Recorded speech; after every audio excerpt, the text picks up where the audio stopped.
I usually don't ask this early, but if you could like the video and subscribe, it would mean a lot. We're so close to hitting 1,000 subscribers, and your support can really help get my content out there. Thanks. My name is James Whitaker, and I'm a 34-year-old software engineer from Manchester, UK. My life, until recently, had been what you might call ideal. I had a solid job at a growing tech company, a charming house in a nice suburb, and a loving wife, Emily. At least, I thought she was loving. Emily and I had been together for nearly a decade. We met when I was 24 and she was 21, fresh out of university. I'll never forget the first time I saw her at a mutual friend's housewarming party. Her smile lit up the room, and from that moment, I was hooked. We hit it off instantly, our shared sense of humor and love for adventure drawing us closer. Over the years, our relationship grew. We moved in together, got a cat, Oscar, and eventually tied the knot 5 years ago in a beautiful ceremony at the Heaton Park Hall in Manchester. Life felt perfect. We had that picture-perfect marriage that people talked about, or so I believed. I was convinced that Emily and I were unbreakable, the kind of couple who would grow old together, sitting on a porch swing, reminiscing about the good old days. But life doesn't always follow the storybook path. Sometimes, the perfect life you think you have can shatter in an instant. Looking back now, I realize the cracks had been forming for a while. It wasn't anything obvious at first, small changes, subtle shifts in her behavior, but it was enough to set off alarm bells in the back of my mind. The subtle shift. It started about 6 months ago. Emily, always the social butterfly, began going out more frequently. At first, I didn't think much of it. She had her friends, her work colleagues, and she'd always enjoyed going out for drinks after school with the other teachers. But then, her outings became more frequent. What was once an occasional girls' night turned into 2, sometimes 3 nights a week. "Just catching up with the girls," she would say, as she slipped into her coat, giving me a quick peck on the cheek before heading out the door. I tried to trust her. I really did. Emily had always been independent, and I didn't want to be the overbearing husband who questioned her every move. Besides, I trusted her. At least, I thought I did. But it wasn't just the frequency of her nights out that bothered me. It was the way she started dressing for them. Emily had always been fashionable, but now she was dressing up more than usual. High heels, tight dresses, makeup that made her look like she was headed to a club rather than the local pub with her friends. She'd spend hours getting ready, carefully applying her lipstick, straightening her hair, and checking her reflection multiple times before leaving. When I casually asked where she was going or who she was meeting, her answers were always vague.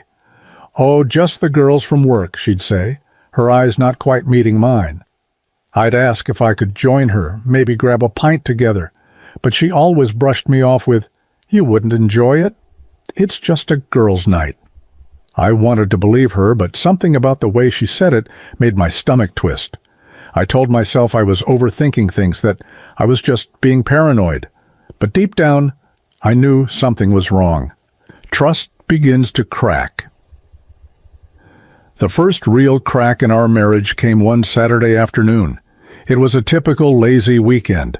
Emily was in the shower, and her phone buzzed on the nightstand. I glanced at it out of habit, not intending to snoop, but the message that flashed on the screen made my heart skip a beat. It was from someone named Oliver. "Looking forward to tonight. X." I froze, staring at the message, as 1,000 thoughts raced through my mind. Who was Oliver? Why was he texting my wife? And why did he seem so eager to see her? When Emily came out of the shower, I tried to play it cool. I casually asked her, "Who's Oliver?" Her reaction was immediate and telling. She hesitated for a fraction of a second, her eyes widening ever so slightly, before she quickly recovered.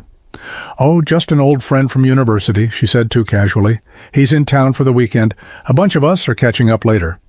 I forced a smile and nodded, pretending to believe her, but the seed of doubt had been planted. And once that seed is planted, it grows, it festers, it consumes you. Over the next few weeks, my suspicions only grew. Emily's outings became even more frequent, and her excuses became flimsier. She was secretive with her phone, never leaving it out in the open like she used to. Late at night, I'd hear the faint buzz of her phone vibrating with messages, and when I asked who it was, she'd say, "Just the girls," her tone dismissive. I wanted to trust her, I really did, but the nagging feeling in my gut wouldn't go away. The moment of truth. The breaking point came one Friday evening. Emily had, once again, told me she was going out with friends. But something in her voice was different this time. It was too rehearsed, too nonchalant, like she was trying to convince me, rather than simply telling me. I couldn't shake the feeling that this wasn't just a regular night out. As she got ready, I watched her from the doorway. She was wearing a tight black dress I hadn't seen in months, her hair perfectly styled, her makeup flawless. She looked stunning, but for the first time in our relationship, I didn't feel proud. I felt sick. Before she left, I asked, "Where are you going again?" "To meet the girls," she said, avoiding my gaze. "Which girls?" I pressed, trying to sound casual. "Just the usual, Sophie, Katie, and Claire," she replied too quickly. I nodded, but I didn't believe her. Something was off, and I needed to know the truth. So, after she left, I did something I never thought I'd do. I checked her laptop. Her laptop was always synced with her phone, and as I opened her messages, my worst fears were confirmed. There, in black and white, were dozens of texts between her and Oliver. They weren't just catching up as old friends. They were planning dates, flirting, talking about their secret meetings behind my back. My hands trembled as I scrolled through the messages, each one hitting me like a punch to the gut. This wasn't just a fling. It had been going on for weeks, maybe months, and Emily hadn't just betrayed me, she'd lied to my face over and over again. I felt like my world had come crashing down. The woman I loved, the woman I had trusted with my heart, had been cheating on me, and I had been too blind to see it. The plan. After discovering the truth, I spent the next few hours in a haze of anger, hurt, and disbelief.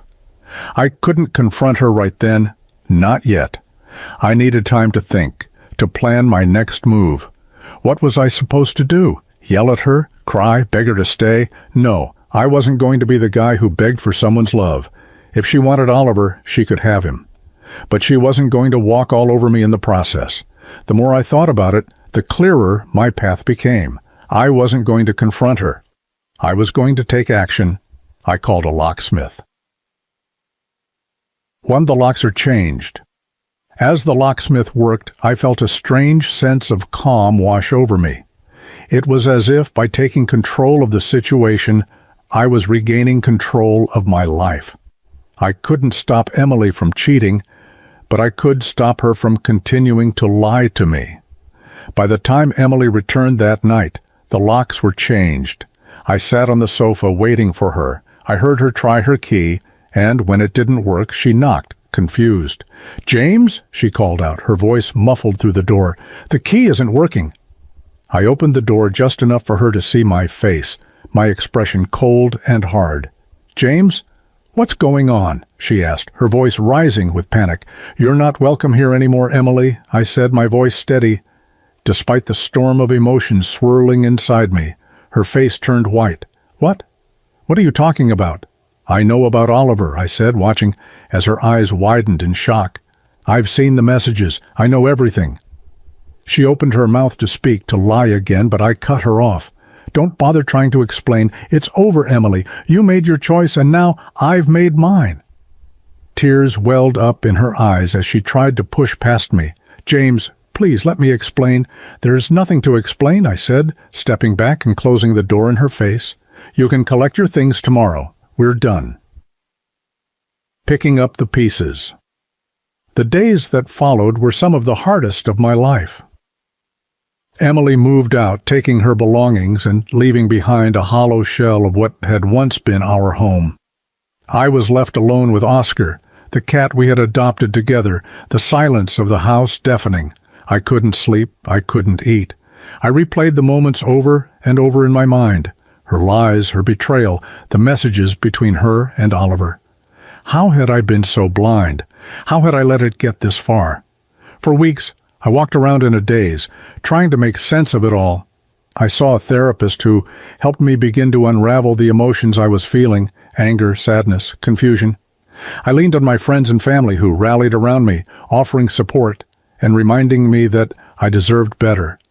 Eventually, I began to heal. Slowly but surely, the weight of the betrayal started to lift. I threw myself into my work, started going to the gym, and reconnected with old hobbies. I even started spending more time with Oscar, who had become my constant companion through the whole ordeal. Moving on. It's been 6 months since I kicked Emily out, and while the pain of her betrayal still lingers, I'm in a better place now. I've learned that healing isn't linear. It's a process, one that takes time, patience, and self-compassion. Emily and I have finalized our divorce, and I've cut off all contact with her. As far as I know, she's still with Oliver. I don't care. She's not my problem anymore. I've started dating again, cautiously at first, but I'm slowly learning to trust again. It's not. And as for me, I'm stronger than I ever thought I could be. Conclusion. Thank you for taking the time to read my story. If you have ever been through something similar, or if you have any questions, feel free to leave a comment. I'd love to hear your thoughts, and maybe we can help each other heal. Don't forget to like, share, and subscribe for more real-life stories like this one. ****. Cheers. ****.